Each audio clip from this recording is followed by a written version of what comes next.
Hey y'all, it's John Trent from Bounding Into Comics. I've got wind of an interesting scoop about what Marvel Studios has planned with their relationship with Sony and the Spider-Verse. Before we get into it, I'd like to ask if you could please hit the subscribe button.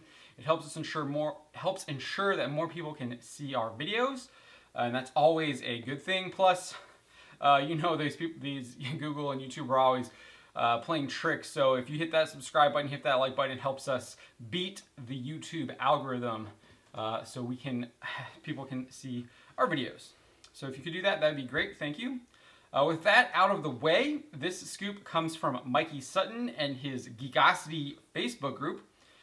First up, Sutton details that Marvel Studios is looking at developing a Spider-Gwen movie and have it fully set in the MCU. Not only do they want the movie set in the MCU, but they plan on having Spider-Gwen team up with the Young Avengers. So here's what Sutton specifically says. This is a quote. Marvel Studios has avoided using Gwen Stacy because of the commercial and critical disappointment that was The Amazing Spider-Man 2, not to mention Spider-Man 3 before it. But Disney has a mad crush on the character. She's incredibly popular, especially with young girls. In fact, her massive following crosses gender and age groups. Marvel Studios wants more than just Stacy to play a supporting role in their Spider-Man movies. They want to produce and release a Spider-Gwen movie, have it fully set in the MCU, teaming the character with various young Avengers. No casting has begun for Stacy yet. Discussions for this project have just started.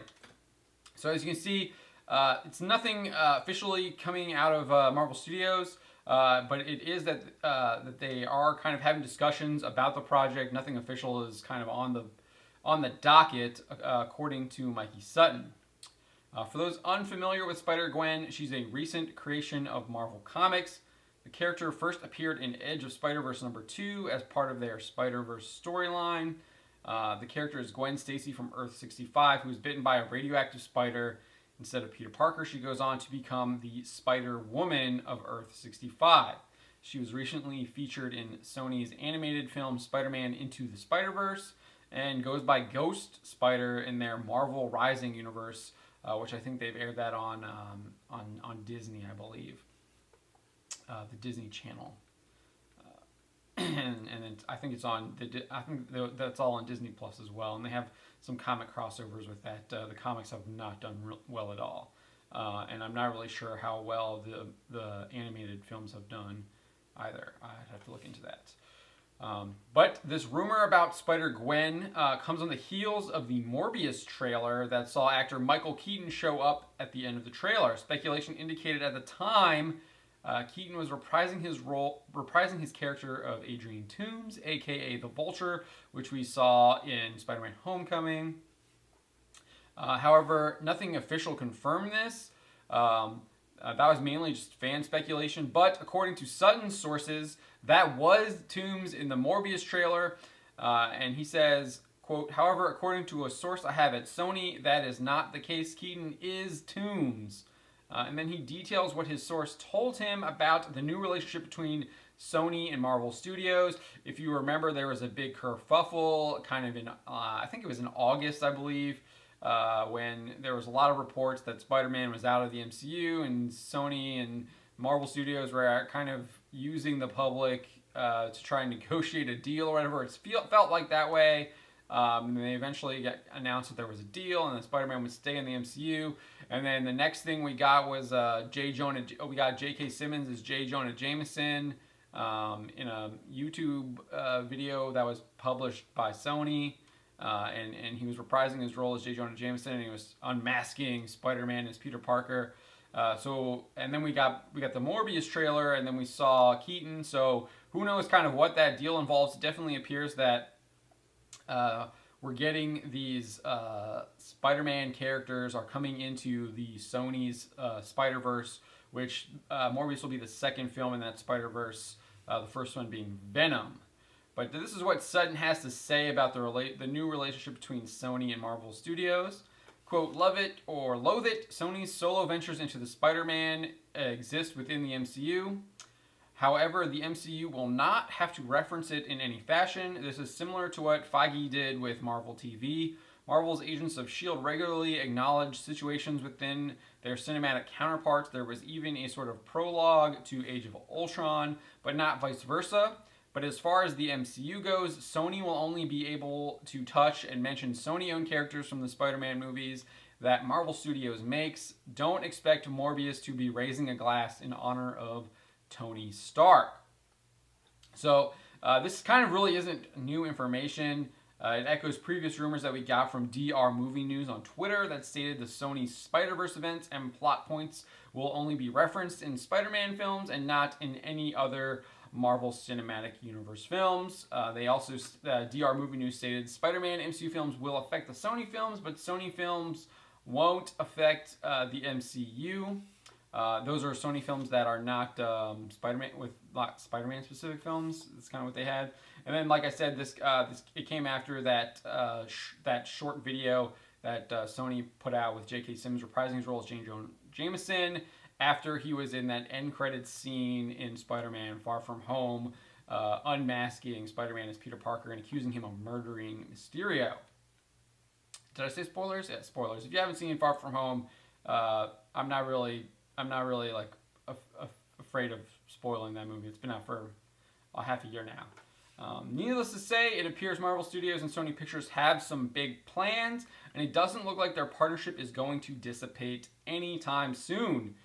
This rumor about Spider-Gwen also appears to follow Marvel Studios' pattern of introducing replacement characters into the MCU, so I'm kind of inclined to believe that that they would be talking about this. This is following their pattern that we've seen, especially with Phase 4.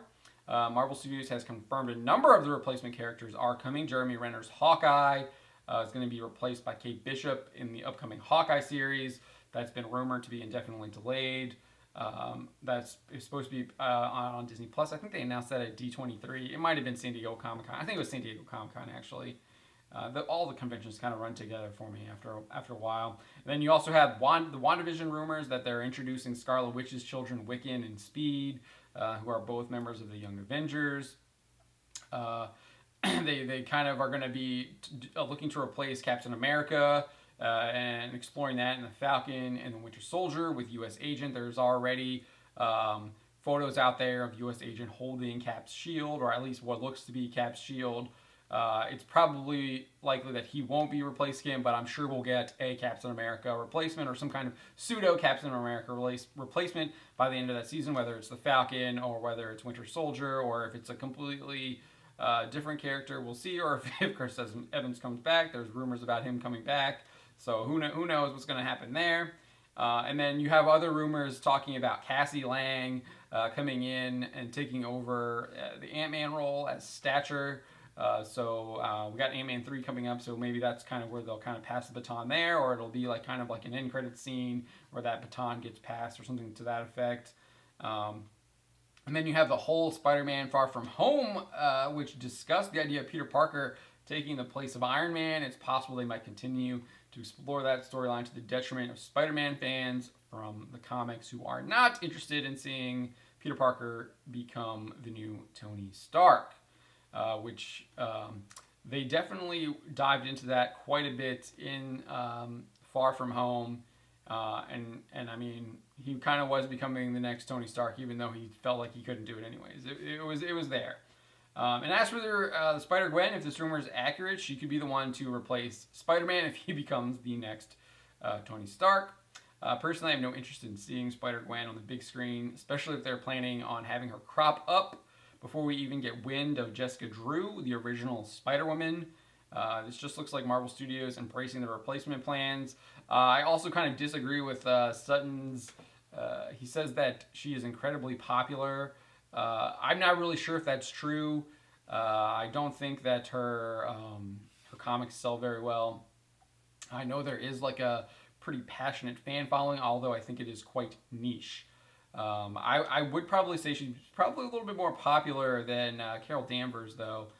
So there is something to that. I mean, plus Gwen Stacy, on the other hand, is extremely popular, especially among Spider-Man fans. Not as popular as Mary Jane, but she is popular in that regard, but not as Spider-Gwen. That's kind of a different kind of character, obviously, coming from a different Earth. So I just I'm not really like I'm not really excited to see this. I could care less. It's just not something I'm interested in seeing whatsoever. I think there's a lot of other things that they could be doing instead of Spider-Gwen movie that would be way more interesting to me. But that's what I think, and that's kind of the rumor. What do y'all make of this rumor? Make sure you leave a comment down below. That also helps us more people see the video. So if you could please do that, that'd be great. And I'd love to know your thoughts. My name is John Trent, and you've been watching Bounding into Comics. Until next time.